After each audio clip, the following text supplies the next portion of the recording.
Good morning, students. Welcome to Fill-A-Form channel.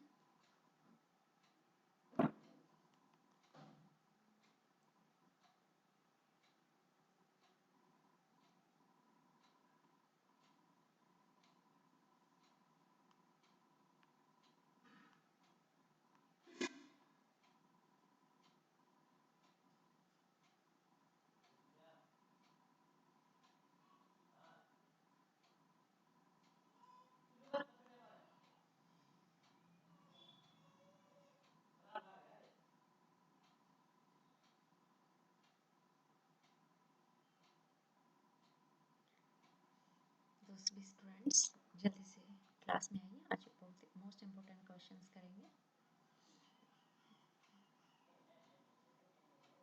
और class को last तक देखिए क्योंकि दिसंबर में एग्जाम होना है, तो इसलिए जो है अब आपका जो रेगुलर होना बहुत ज़रूरी हो जाता है।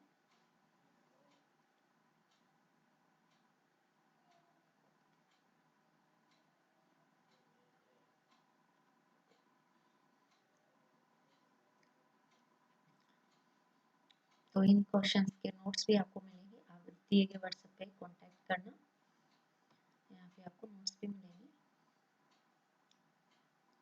ये हमारा इधर जो है लेफ्ट हैंड साइड की तरफ से टेलीग्राम चैनल, इसको ज्वाइन कीजिए।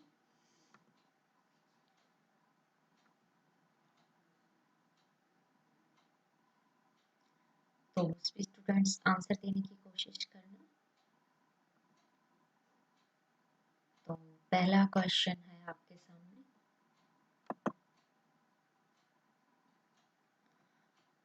तो पढ़िए इसको। कौन सा सही है ये बताना है। तो पहला हड़प्पा सभ्यता, चित्रित ग्रेवियर, नो। कुषाण गंधार कला शैली, मुगल अजंता पेंटिंग, मराठा पहाड़ी चित्रकला शैली। तो इसमें जो सही है वो है आपका ऑप्शन बी। ऑप्शन बी जो है वो सही है। कुषाण और जो कुषाण काल में गांधार कला शैली का विकास हुआ था। और ये चित्र ग्रेवियर, ये हड़प्पा सभ्यता में इसका विकास नहीं हुआ था, और ना ही मुगल जनता का कोई संबंध है, और ना ही मराठा पहाड़ी चित्रकला शैली का कोई संबंध है। मुगल पहाड़ी चित्रकला शैली का तो संबंध है, तो इसलिए इसका जो ऑप्शन बी है वो यहाँ पे सही है। तो आंसर बी सही है स्टूडेंट्स। यहाँ पर कुषाण काल में गांधार कला शैली का विकास हुआ था। तो इस तरीके के क्वेश्चंस भी एग्जाम्स में आएंगे। अगला क्वेश्चन है, आपको इसको सही कालक्रम में लगाना है। कौन सी चीज भारत में पहले घटित हुई थी। तो शहरी संस्कृति, ऑप्शंस देख लीजिए पहले, और अगर आपको ये क्वेश्चन आता है।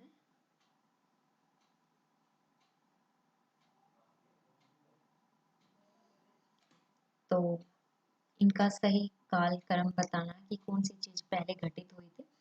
तो यहाँ पे चार ऑप्शंस है। सोने के सिक्के, पंच चिन्हित चांदी के सिक्के, लोहे का हल, और शहरी संस्कृति। तो इस तरीके से तो पहले जो है इसका स्टूडेंट्स, अगर आपको आंसर पता है तो आप चैट बॉक्स में लिख सकते हैं, नहीं तो इसका जो राइट आंसर है वो है, पहले सबसे 4 आएगा, फिर 3 आएगा, फिर 2 आएगा, और फिर 1 आएगा। सबसे पहले शहरी संस्कृति का विकास हुआ था सिंधु सभ्यता में, जो जिसको फर्स्ट शहरीकरण कहते हैं। उसके बाद जो है लोहे का हल का विकास हुआ था छठी शताब्दी ईसा पूर्व में। उसके बाद चांदी के सिक्के मिले थे, और उसके बाद जो है कुषाण काल में सोने के सिक्के प्रचलन में आए थे। तो इस तरीके से सबसे पहले जो है शहरी संस्कृति, फिर लोहे का काल, फिर चांदी के सिक्के, फिर सोने के सिक्के प्रचलन में आए थे। तो इस तरीके से अभी आपको इतिहास को पढ़ना पड़ेगा कि कौन सी चीज, टाइम पीरियड याद रखना होगा कि कौन सी चीज पहले जो है होती है। अब नेक्स्ट क्वेश्चन स्टूडेंट्स, ये बुक्स हैं, ये आते हैं दो क्वेश्चंस हमेशा जो है बुक से संबंधित आते हैं कि किसने किसकी रचना की थी। तो ये मोस्ट इम्पोर्टेंट क्वेश्चन बनता है यहाँ पर। तो फर्स्ट है कि मर्कटिका की रचना कौन सा सही सुमेलित है, नहीं है बताना है, सही नहीं है। तो फर्स्ट की मर्कटिका की रचना सूत्रक ने की थी, ये बिल्कुल सही है। ऑप्शन थर्ड देखिए, मुद्रा राक्षस की रचना विशाखदत्त ने की थी, ठीक है। हर्षचरित की रचना बाणभट्ट ने की थी, बिल्कुल ठीक है। ये तीनों सही है, इनका याद रखना। हर्षचरित की रचना बाणभट्ट, मुद्रा राक्षस की रचना विशाखदत्त और बुद्धचरित की रचना आशुघोष ने की थी, यही गलत है। वसुबंधु ने बुद्धचरित की रचना नहीं की थी, आशुघोष ने की थी। तो इसके लिए जो सही नहीं है वो सेकंड ऑप्शन है, बाकी फर्स्ट थर्ड और fourth options are correct.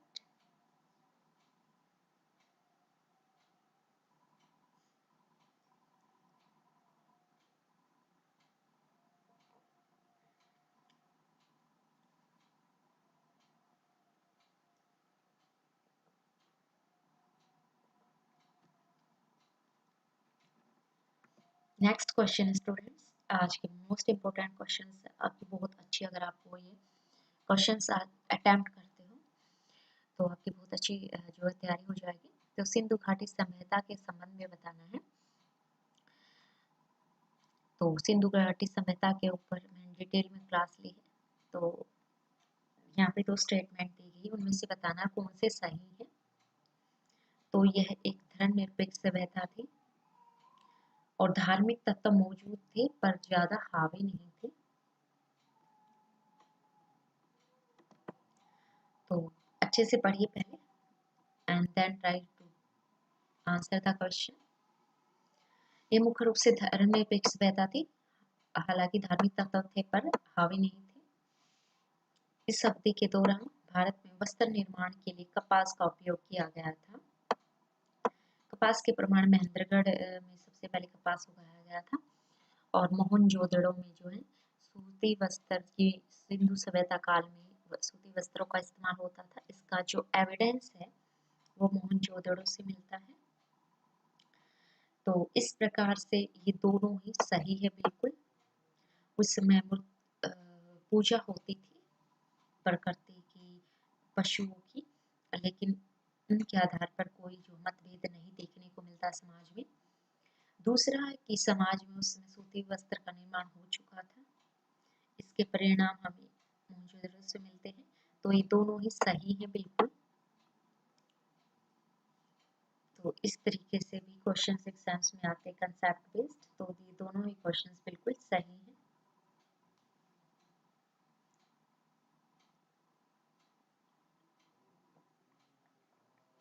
Yes Pinky Yadav और भूमिका पंडित, शबाना आरजू, सभी स्टूडेंट्स जो है आंसर दीजिए।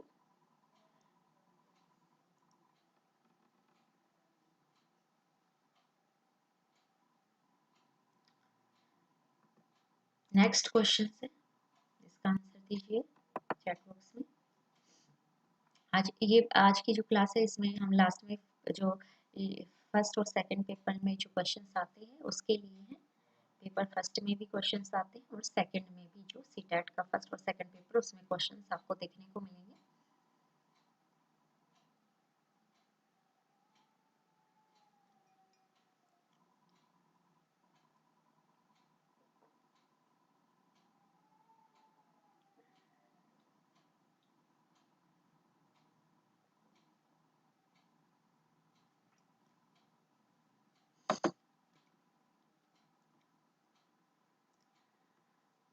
तो हड़प्पा संस्कृति की जो मोहर थी और टेराकोटा कला पर किस जानवर का प्रतिनिधित्व नहीं किया गया था।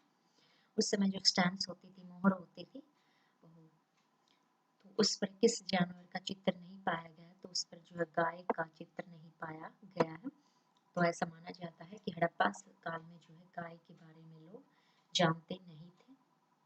हाथी, गैंडा, बाघ इनके जो चित्र बनाए गए हैं, लेकिन गाय का कोई भी परिणाम जो है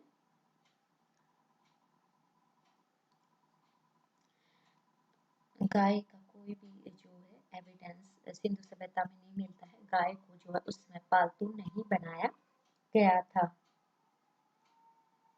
तो स्टूडेंट्स ये मोस्ट इम्पोर्टेंट क्वेश्चंस हैं जो इनकी प्रैक्टिस हम करवा रहे हैं, तो ध्यान से करना इनको। तो इसका जो राइट आंसर ऑप्शन ए है गाय।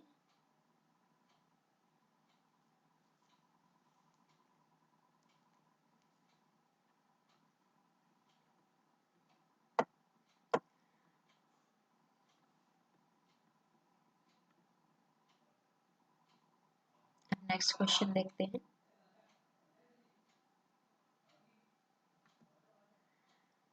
क्वेश्चंस को स्टूडेंट्स ध्यान से पढ़िए।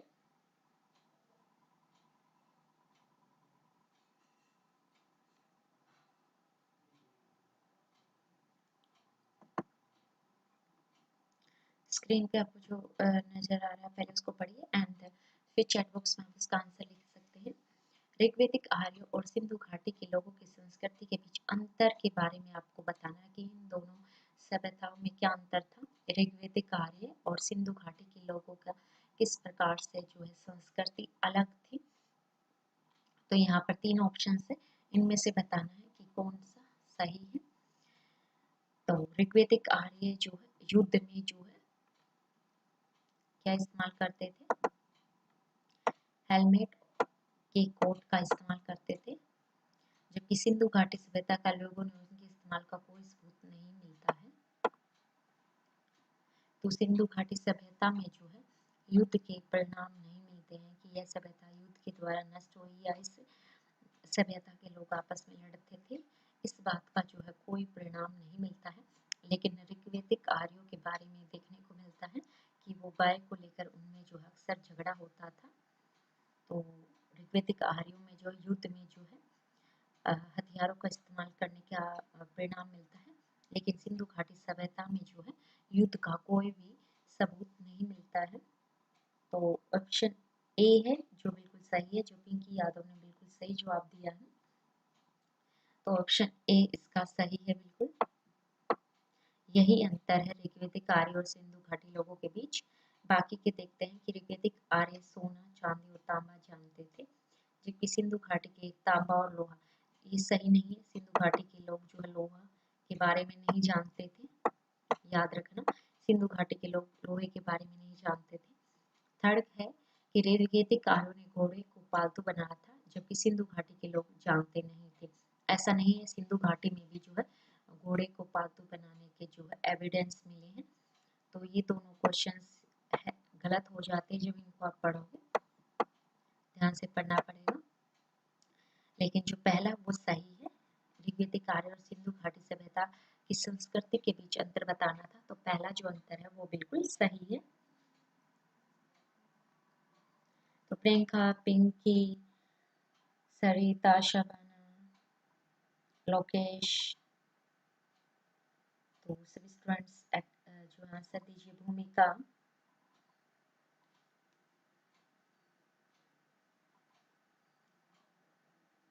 तो स्टूडेंट्स अपना ये है, अभी प्रैक्टिस कर लिए, ध्यान से अभी समझिए आपको, और नोट्स के लिए आप जो है हमारे दिए गए व्हाट्सएप नंबर पे कांटेक्ट कर सकते हैं।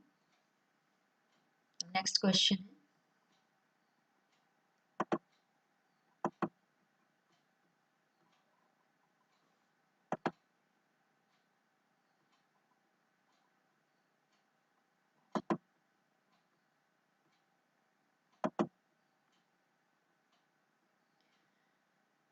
प्रागैतिक आर्यों का धर्म मुख्य रूप से क्या था। तो आर्य क्या क्या करते थे। तो आर्य जो थे वो प्रकृति की पूजा और यज्ञ दोनों करते थे, भक्ति नहीं थी। भक्ति का विकास काफी बाद में होता, मध्यकाल में। तो याद रखना, भक्ति का विकास मध्यकाल में होता। तो वैदिक जो आर्य थे वो यज्ञ और जो है नेचर की पूजा करते थे। तो ऑप्शन जो है सी इसका जो है राइट आंसर है।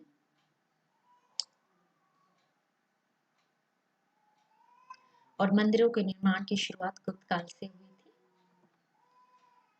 आगे है कि 4 वेदों में से किस एक में आकर्षण और मंत्र का है, मतलब जादू टोना करने के मंत्र किसमें है, ये आपको बताना है।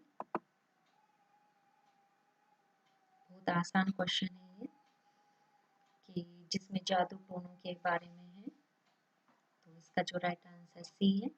बिल्कुल शबाना ने बिल्कुल सही दिया, पिंकी यादव सभी ने सही जवाब दिया। तो इस 4 वेदों में से एक में आकर्षण और मंत्र है, तो अर्थवेद में है।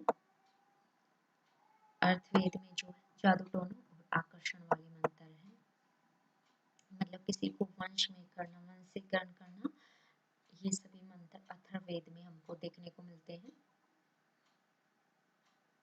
यह सविता सही आंसर दिया आपने, सी ऑप्शन। आर्यन शब्द का अर्थ क्या है, तो आर्यन जो शब्द है वो क्या है, किसका दिखाता है।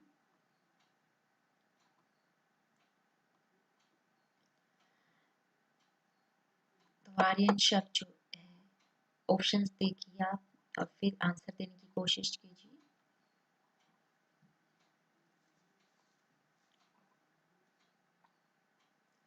आर्यन शब्द का क्या अर्थ है, क्या यह एक जाति समूह को दिखाता है, क्या यह एक खानाबदोश लोगों के बारे में बताता है, क्या यह एक भाषण समूह है, या एक समर्थक जाति है। तो जो इसका राइट आंसर है वो ऑप्शन सी है इसका भी।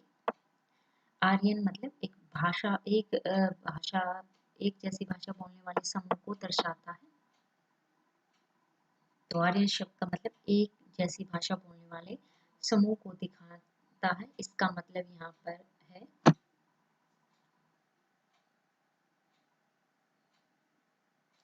ऑप्शन सी आएगा इसका।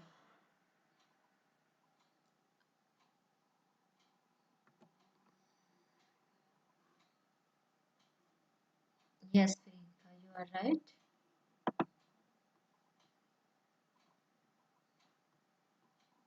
तो कौन सा अब जैन सिद्धांत पर लागू नहीं होता है, तो ये कुछ है जैन जो है जैन सिद्धांत के बारे में बताना है कि कौन से कथन है जैन सिद्धांत जैन धर्म के बारे में बिल्कुल सही है। तो पहला है कि कर्म को नष्ट करने का सबसे पक्का तरीका है तपस्या, मतलब आपसे कोई भी बुरा काम नहीं होगा, इसके लिए आपको क्या करना पड़ेगा, तपस्या करेंगे आप, कोई भी आपका कर्म जो है कार्मिक अकाउंट नहीं बनेगा, कोई भी बुरा खाता ऊपर नहीं होगा, तो वो है तपस्या। तो ये सही कहा है, इन्होंने तपस्या पर ज्यादा जोर दिया जैन धर्म में, बिल्कुल सही है। दूसरा, हर वस्तु यहाँ तक कि सबसे छोटे कण में भी एक आत्मा है, ये भी बिल्कुल सही है। जैन धर्म में कहा है कि एक पत्थर में भी जो है आत्मा है, वो भी एक लिविंग थिंग है। तो इस तरीके से जो जैन धर्म में कहा जाता है कि कण कण में जो है आत्मा है, हर एक चीज में जो है जीवन है, तो ये भी सही है। कर्म आत्मा का अभिशाप है और इसे समाप्त किया जाना चाहिए, तो ये बिल्कुल सही है। तीनों ही जो कथन है यहाँ पर बिल्कुल सही है जैन धर्म को समझने के लिए। तो इसमें जैन धर्म में तपस्या पर जोर दिया गया और यहाँ तक कहा गया है कि पत्थर में भी जो है जीवन है, पत्थर में भी जीवन है, आत्मा है, और जो है हमें कर्म, जो हमारे बुरे कर्म बनते हैं, कर्म को समाप्त करना जरूरी है। इसी से हम जो है जन्म मृत्यु के चक्कर से जो है छुटकारा पा सकते हैं। तो ये जैन धर्म के बारे में है। तो इसके जो तीनों ही कथन है वो बिल्कुल सही है। नेक्स्ट क्वेश्चन देखते हैं। ये बहुत बारी क्वेश्चंस पूछा गया, अनेकांतवाद विचारधारा सिद्धांत दर्शन क्या कहता है। अनेकांतवाद जो है ये जैन धर्म का ही सिद्धांत है और इसमें बताया गया है कि हर एक व्यक्ति का जो नजरिया है हर एक वस्तु को देखने को वो अलग अलग होता है। तो इसमें हर एक व्यक्ति के जो मतों को विशेष महत्व दिया जाता है, इसको अनेकांतवाद कहा जाता है। कि एक चीज को जो डिफाइन करने का तरीका सभी का अलग अलग हो सकता है, सभी लोगों का एक वस्तु को लेकर नजरिया अलग अलग हो सकता है, तो ये अलग अलग मतों को स्वीकार करता है।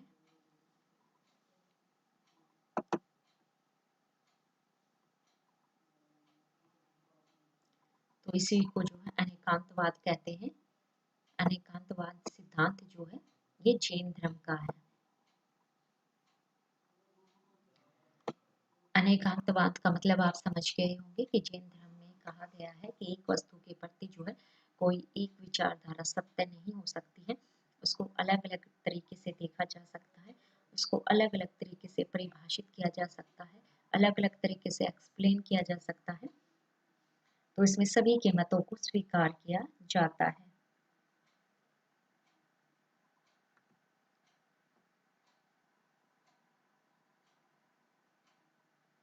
अब जैन धर्म के बारे में ही इसमें बताना कि कौन सा सही है। सही ऑप्शंस आपको बताने हैं यहाँ पर। तो जैन धर्म दक्षिण भारत में स्थूल भाव के नेतृत्व में फैला था, गलत है। दक्षिण भारत में यहाँ पर जो भद्र भाव थे उसके नेतृत्व में फैला था। स्थूल जो थे ये उत्तर भारत में थे। तो जैन धर्म का जो है उत्तर भारत में नेतृत्व स्थूल भाव ने किया था, तो इसलिए गलत हो जाता है। और जो भद्र भाव थे इन्होंने जो है दक्षिण भारत में जो है जैन धर्म को फैलाते हैं। तो भद्र भाव ऑप्शन बी है। भद्र भाव के नेतृत्व में रहने वाले जैन पाटलिपुत्र में हुई परिषद के बाद श्वेतांबर कहलाते थे। नहीं, जो भद्र भाव के नेतृत्व थे वो दिगंबर कहलाते थे। दक्षिण भारत में जो जैन धर्म फैलता है उसको दिगंबर कहते हैं। श्वेतांबर उत्तर भारत में जो जैन धर्म की शाखा फैली उसे श्वेतांबर कहते हैं। तो उत्तर भारत में श्वेतांबर जैन धर्म है और इसका जो है नेतृत्व स्थूल भाव ने किया था। तो यहाँ पर ये जो उल्टा दिया हुआ है और ऑप्शन सी है कि जैन धर्म को पहली शताब्दी ईसा पूर्व में क्लिंग राजा खारवेल का संरक्षण प्राप्त था। तो ये बिल्कुल सही है। कई बार पूछ लिया जाता है कि खारवेल ने किस धर्म को जो है सुरक्षा प्रदान की थी, तो वो खारवेल का संबंध जैन धर्म से था। ये बिल्कुल सही है। तो कलिंग में जो है खारवेल ने जो जैन धर्म को सुरक्षा प्रदान की थी। तो ये फैक्ट्स याद रखना। ये फैक्ट्स कई तरीके से एग्जाम्स में पूछा जा सकता है। तो इसका जो राइट आंसर है ऑप्शन सी है। तो जो कलिंग उड़ीसा में है वहाँ पे खारवेल राजा थे, उन्होंने जैन धर्म को बहुत बढ़ावा दिया था। और ये याद रखना दक्षिण भारत में भद्र भाव के नेतृत्व में जैन धर्म का विकास हुआ था। उत्तर भारत में स्थूल भाव ने जो है जैन धर्म का प्रचार किया था। उत्तर भारत में जैन धर्म में को श्वेतांबर कहे जाते हैं जो सफेद कपड़े पहनते। दिगंबर जो मतलब उनका जो कपड़े नहीं पहनते हैं, जो ये दक्षिण भारत में है और उनका मतलब था कि उनका जो आकाश है वही कपड़ा है।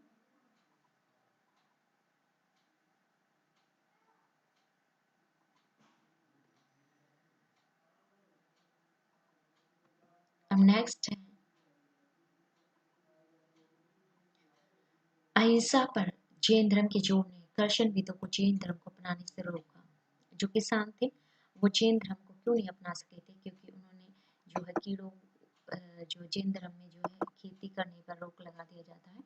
इसमें भिक्षा के द्वारा जीवन व्यतीत किया जाता है। जो जैन धर्म को स्वीकार करते हैं उसमें ये कहा गया है कि खेती पर रोक लगाई गई है कि खेती करने से क्या है, जो जीव होते हैं उनकी मृत्यु होती है। तो इसलिए उन्होंने कहा कि हमें जो है फल फूल इकट्ठा करके खाना चाहिए।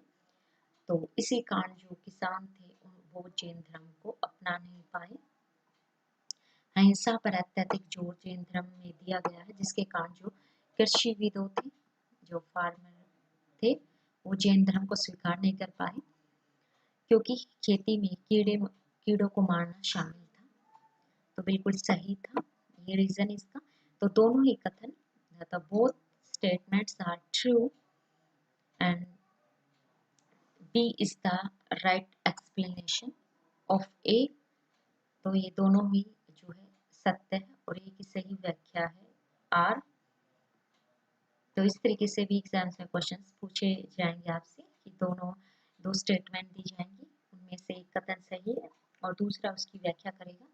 यहाँ पर आपको क्योंकि लगा के देखना होता है कि ये ऐसा है, क्योंकि लगा के देखिए उसका सही बन रहा है रीजंस, तो वो सही व्याख्या होगा। ये ए होता है हमेशा, एक स्टेटमेंट दी जाती है और ये आर होता है। तो ये कई बार क्या होता है, दोनों कथन सत्य भी हो सकते हैं लेकिन व्याख्या सही भी नहीं होती है, तो आपको ऑप्शंस देखने पड़ेंगे। तो इसका जो राइट आंसर है ये यहाँ पे लिखा ही हुआ है।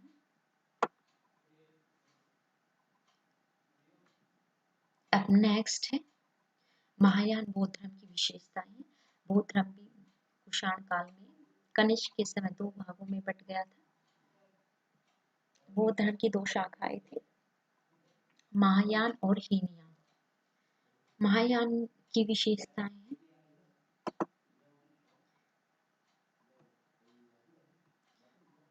तो महायान में क्या क्या होता है, महायान बौद्ध धर्म में बुद्ध की मूर्ति बना के उसकी पूजा की जाती है, बिल्कुल सही है। बोधिसत्व के मार्ग पर चलना, यस, इसमें भी गुरु होते हैं, इसमें पुनर्जन्म का सिद्धांत होता है।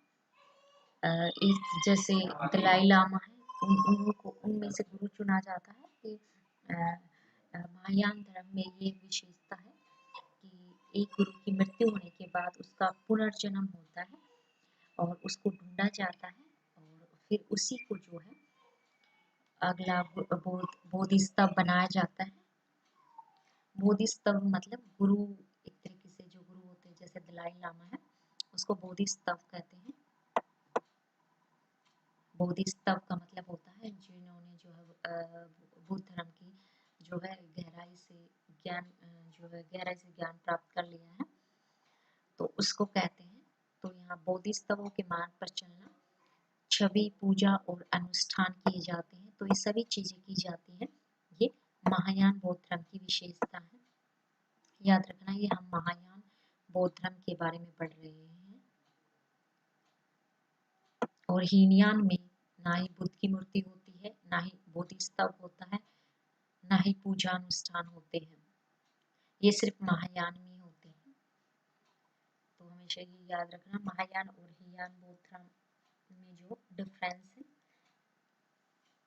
तो तीनों ही सही है। All statements are right about Buddhism, Mahayana Buddhism.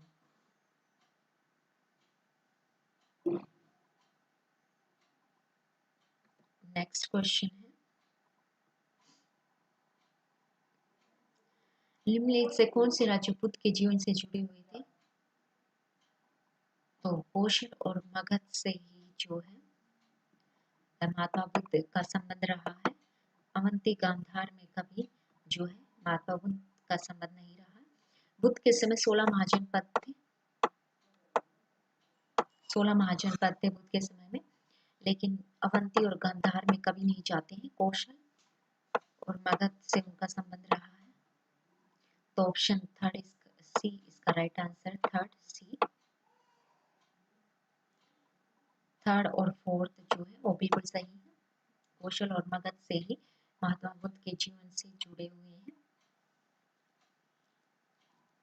कौशल का राजा जो प्रसन्नचित्त था वो बुद्ध के अवशेषों पर स्तूप बनवाता है, इसलिए जो है कौशल का संबंध है। मगध में भी जो है अशोक जो है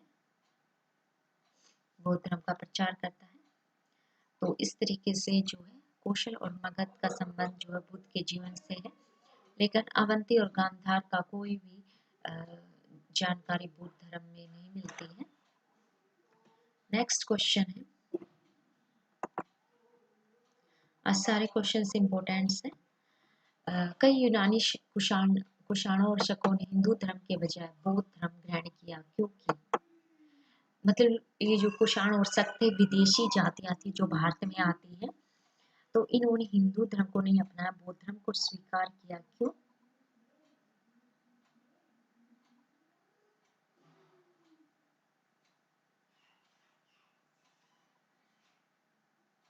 क्या रीजन था कि उन्होंने जो है बौद्ध धर्म ग्रहण किया? क्योंकि उस समय जो बौद्ध धर्म ज्यादा प्रचलन में था और सभी जाति के लोग जो है इस धर्म को आसानी से अपना सकते थे। क्योंकि हिंदू धर्म जो है, हिंदू धर्म में वो जातिग्रस्त होता है, तो और दूसरा उसमें आसानी से आप हिंदू धर्म अपना नहीं सकते हो। बौद्ध धर्म को आसानी से अपनाया जा सकता है और समाज के सभी वर्गों को ये आसानी से प्रभावित कर सकता था। और बौद्ध धर्म इसलिए जो है कुषाण शक जो थे उन्होंने बौद्ध धर्म को अपनाया था। कुषाण शक विदेशी जनजातियां थी जिन्होंने बौद्ध धर्म को, क्योंकि बौद्ध धर्म को अपनाना आसान था। इसका डी राइट आंसर है।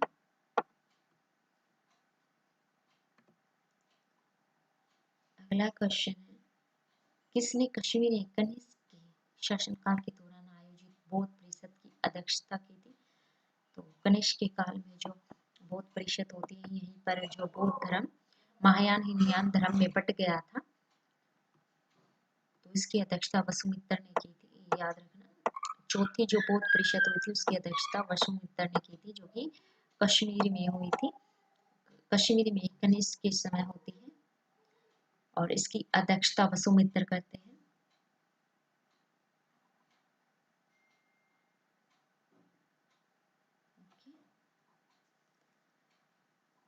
The fourth, तो Vasumitra was the president of fourth Buddhism Council.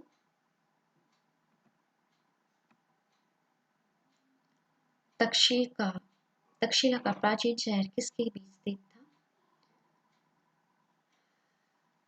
तो तक्षशिला was situated between, तो Takshashila was situated between Sindhu and Jhelum.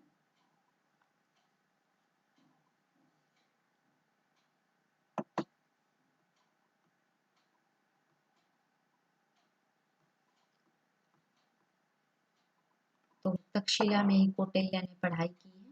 तो कौटिल्य का संबंध तक्षशिला से ही है, याद रखना। कौटिल्य ने जो है तक्षशिला में ही पढ़ाई की थी। तो तक्षशिला फेमस था उस टाइम पे, और ये जो है सिंधु और जो है झेलम के बीच स्थापित था।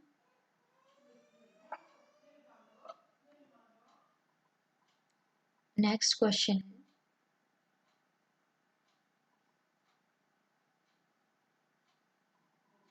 ओके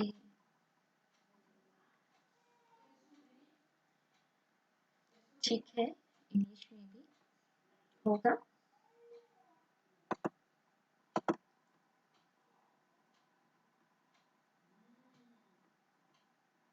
तो विशाखा दत्त के जो प्राचीन भारतीय नाटक है मुद्रा राक्षस का विषय है। तो विशाखा दत्त ने जो नाटक लिखा था उसका नाम था मुद्रा राक्षस। तो उसमें क्या जानकारी मिलती है? तो उसमें जो है चंद्रगुप्त मौर्य के समय दरबार की साजिशों का पता चलता है कि किस प्रकार कौटिल्य और चंद्रगुप्त मौर्य साजिश करके जो है मौर्य साम्राज्य का विस्तार करते हैं। तो दरबार की साजिशों के बारे में जानकारी जो है चंद्रगुप्त मौर्य के समय के दरबार की साजिशें जो है मुद्रा राक्षस का विषय है। तो इसका जो राइट आंसर वो डी है।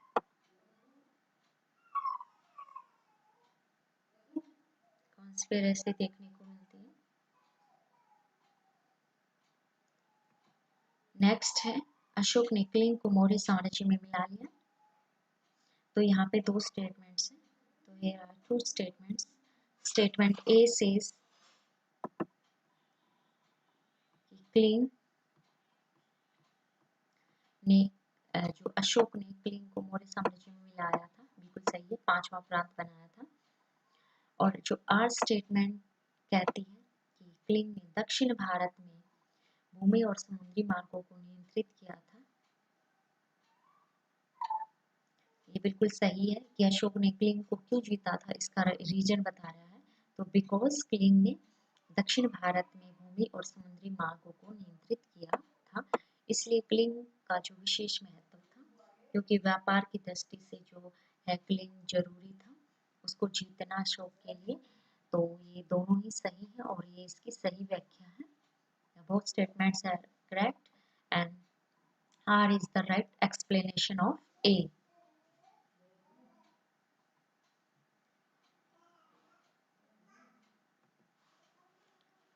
भारत में सैन्य शासन की प्रथा सबसे पहले किसने शुरू की थी? तो यूनानियों ने की थी।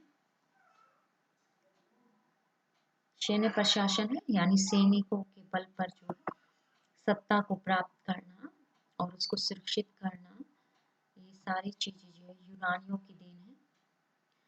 तो भारत में जो सैन्य शासन की प्रथा थी उसकी शुरुआत सबसे पहले यूनानियों ने की थी, तो ये इसका राइट आंसर है। तो military administration system was developed by यूनानी।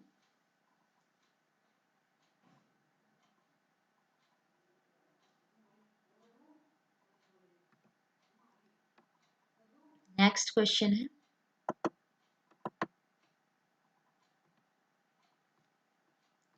अंतिम मौर्य शासक, द लास्ट मौर्य एम्पायर, वृद्धदत्त की हत्या उसके सेनापति पुष्यमित्र शुंग ने की थी। बिल्कुल सही है। और पुष्यमित्र ने मौर्य वंश का अंत करके शुंग वंश की स्थापना की थी। अंतिम शुंग राजा देवभूति की हत्या उसके ब्राह्मण मंत्री वासुदेव कर्ण ने की थी और वासुदेव ने फिर कर्ण वंश की स्थापना की थी। बिल्कुल सही है, ये दोनों स्टेटमेंट्स सही है बिल्कुल। कर्ण वंश के अंतिम शासकों को आंध्रों ने पदस्थ कर दिया था। आंध्रों मतलब सातवानों ने जो है समाप्त किया था। कर्ण वंश की समाप्ति सातवानों ने की थी। तो ये जो है तीनों ही सही है। तो मौर्य वंश का जो अंतिम शासक वृद्धदत्त की हत्या करके जो है एक नए वंश की स्थापना, सुंग वंश की स्थापना पुष्यमित्र ने की थी। बिल्कुल सही है। फिर सुंग अंतिम सुंग राजा देवभूति ही था, उसकी हत्या भी उसके मंत्री वासुदेव कर्ण ने करके कर्ण वंश की स्थापना की थी। तो Vasudev established Kर्ण dynasty after Sung dynasty and Pushpamitra established Sung dynasty after Maurya dynasty and Satwan established Satwan dynasty after Kर्ण dynasty। तो इस तरीके से all statements are true।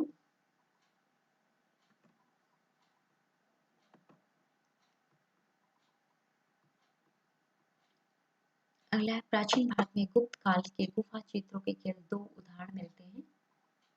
तो इनमें से आपको बताना है कि गुप्त काल में जो गुफा के अंदर जो है पेंटिंग्स की जाती थी, चित्र बनाए जाते थे, तो उसके 2 उदाहरण आपको मिलते हैं। एक तो अजंता की गुफाओं में है, एग्जाम्पल गुप्त काल की है अजंता की गुफाएं। याद रखना स्टूडेंट से पूछा जाता है कि अजंता की गुफाओं के जो चित्र वो किस काल के हैं। तो अजंता की गुफाओं के जो चित्र हैं वो गुप्त काल के हैं। और गुप्त चित्रकला का एक अन्य उदाहरण बाघ गुफाएं हैं। तो बाघ गुफाओं का निर्माण गुप्त काल में हुआ था।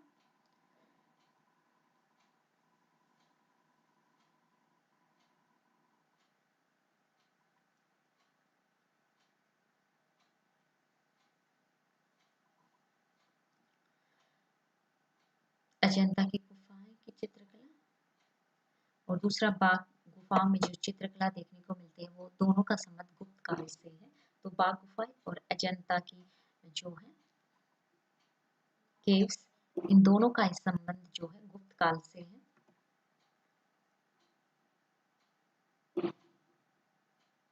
तो गुप्त काल के दौरान कौन सी बंदरगाह थी जो उत्तर में थी?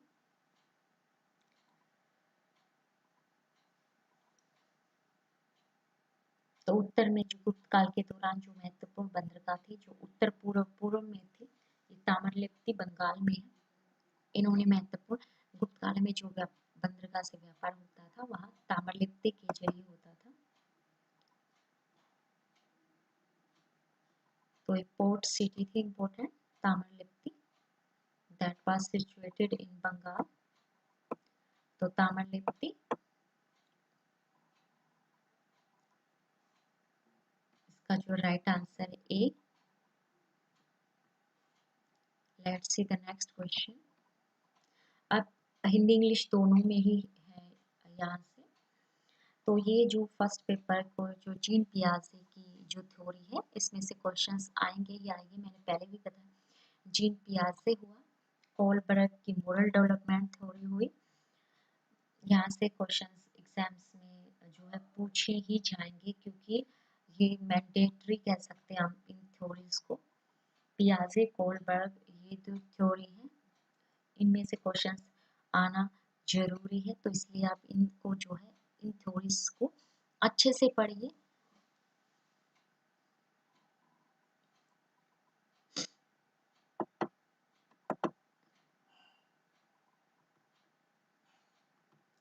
तो ये पेपर फर्स्ट के लिए मोस्ट इम्पोर्टेंट क्वेश्चंस हैं। तो इन पियाजे cognitive development theory, the process for search for balance between self and the world is referred to as.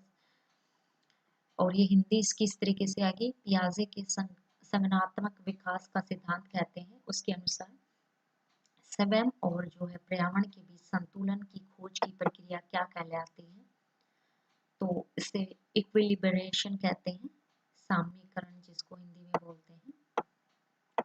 तो आपको पेपर जो हिंदी और इंग्लिश बोथ लैंग्वेज में देखने को मिलेगा। जिसमें भी आपको क्वेश्चन समझ में आता है हिंदी या इंग्लिश में, उसमें आप अटेम्प्ट कर सकते हैं क्वेश्चंस को। तो खुद और संसार के बीच बैलेंस बनाने को जो है इक्विलिब्रेशन कहते हैं, जिसको साम्यीकरण कहते हैं हिंदी में। तो इसका राइट आंसर ए है। नेक्स्ट क्वेश्चन है, which of the following is helpful in facilitating conceptual understanding of a task among students?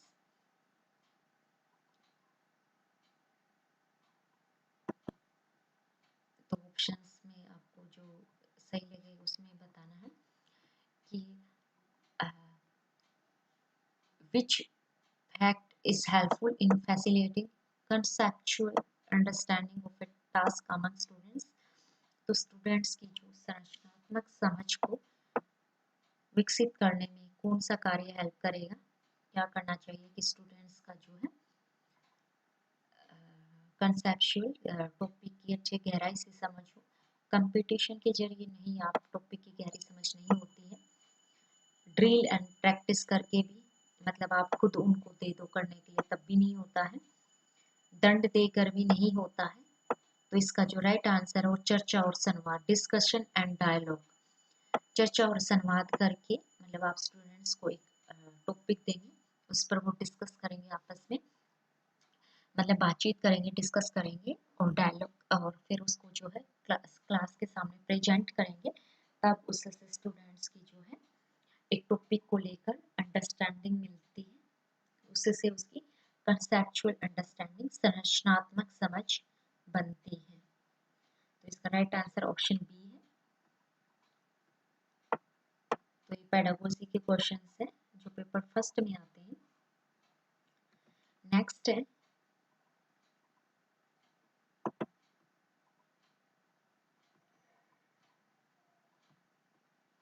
Children of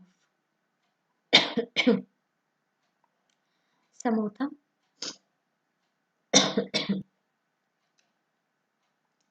Children of 4 to 5 years often talk to themselves. This talk according to, और ये भी into है, लेव वैगोत्स्की की।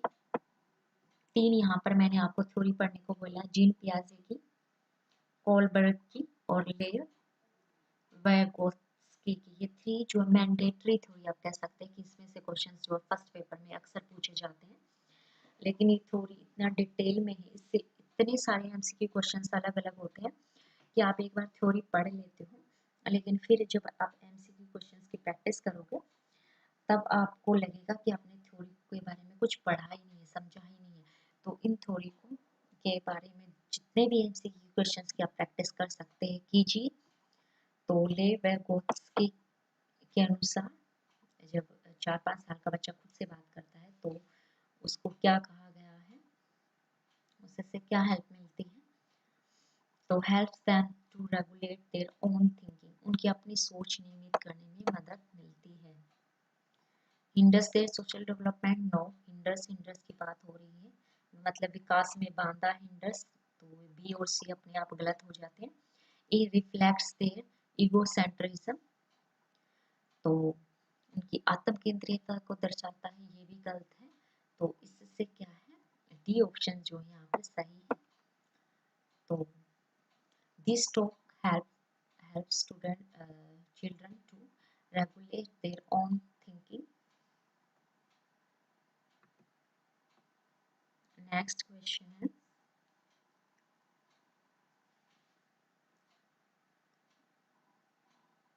a 5-year-old child can do,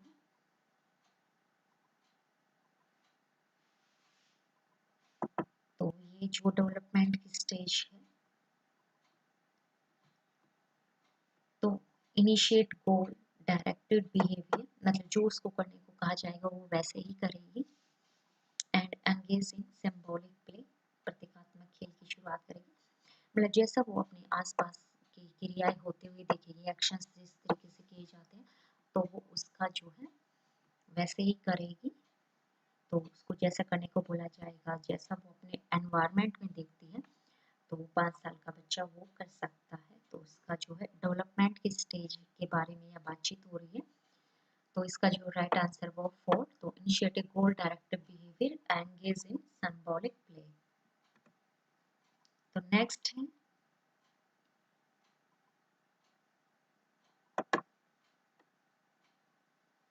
पियाजे की theory में the process in which a child transforms and modifies her schema to make sense of new experience is called, तो ये इम्पोर्टेंट क्वेश्चन है यहाँ पर। तो पियाजे थ्योरी द प्रोसेस, जिसमें प्रोसेस का नाम बताना है, in which a child transform her schema to make sense of new experiences called, तो उसको क्या कहते हैं, समायोजन कहते हैं। अपने एनवायरनमेंट के अकॉर्डिंग वो खुद को डालना शुरू कर देता है, तो इसको समायोजन कहते हैं, जिसको इंग्लिश में एकोमोडेशन कहते हैं। जब एक बच्चा नए अनुभव का बोध करने के अपने स्कीमा को रूपांतरित करता है, मतलब खुद के साथ साथ सीखने के बजाय जो अपने एनवायरनमेंट के आसपास चीजें होती हैं उसको एकोमोडेट करता है।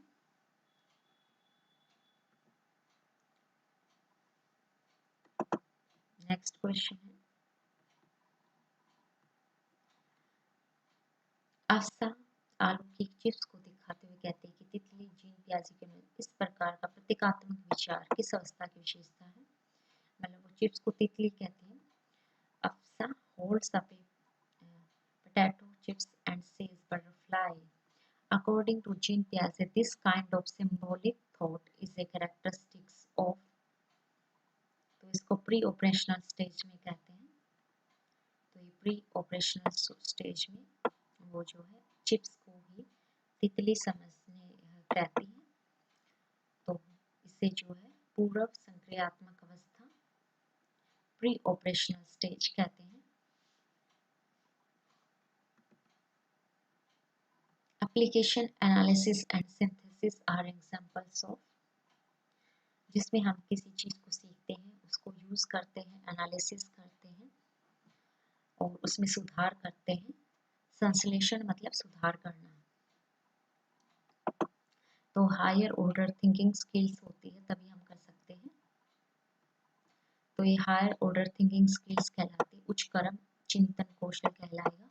उच्च क्रम चिंतन कौशल में ही we can use methods in reality, we can analysis and we can make improvement in particular method। तो ये जो है हायर ऑर्डर थिंकिंग स्किल्स कहलाती है।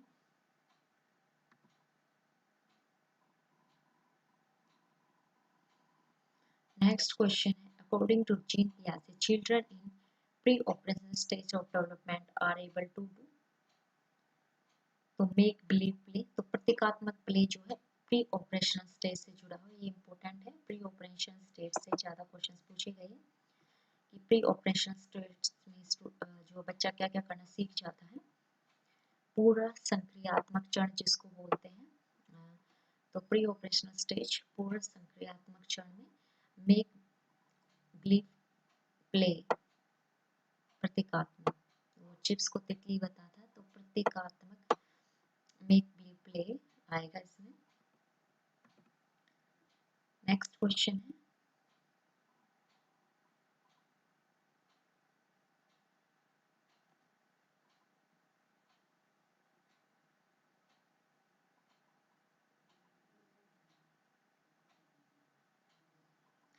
नेक्स्ट क्वेश्चन है, एक छोटी बालिका प्रतीकात्मक खेल कर पाती है पर अभी दूसरे व्यक्ति का दृष्टिकोण बिल्कुल नहीं समझ पाती है और वह अपनी पकड़ से बाहर की घटनाओं के आसानी से परेशान हो जाती है। जीन पियाजे द्वारा सुझाए गए डेवलपमेंट के बताना है वर्तमान स्तर की वह कौन सी स्टेज में है, तो प्री ऑपरेशनल स्टेज पर है। जहाँ पर भी आपको प्रतीकात्मक सिंबॉलिक प्ले का मिले स्टेटमेंट, तो वो प्री ऑपरेशनल स्टेज में पूर्व संक्रियात्मक इसका राइट आंसर होगा।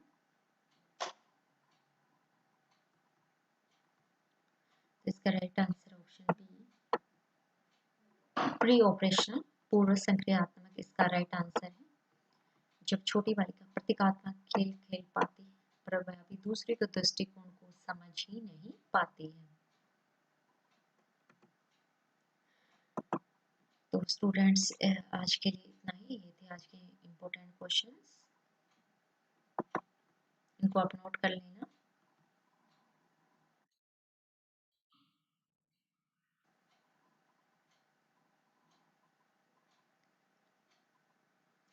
प्रतीकात्मक सिंबॉलिक प्ले जब भी इक्वेशंस में देखें तो आप उसका आंसर प्री ऑपरेशनल स्टेज यानी पूर्व संक्रियात्मक आंसर देंगे। तो इस तरीके के क्वेश्चन जो हैं जीन पियाजे से पूछे गए हैं। प्री ऑपरेशनल स्टेज से ज़्यादा क्वेश्चन पूछे जाते हैं, तो आप जितने भी एग्जाम्पल प्री ऑपरेशनल स्टेज से एमसीक्यू क्वेश्चन अटेम्प्ट करने की कोशिश करना स्टूडेंट्स। तो कल मिलते हैं स्टूडेंट्स इम्पोर्टेंट एमसीक्यू क्वेश्चन के साथ 9 बजे। तो इनका आपका नोट्स मिल जाएगा।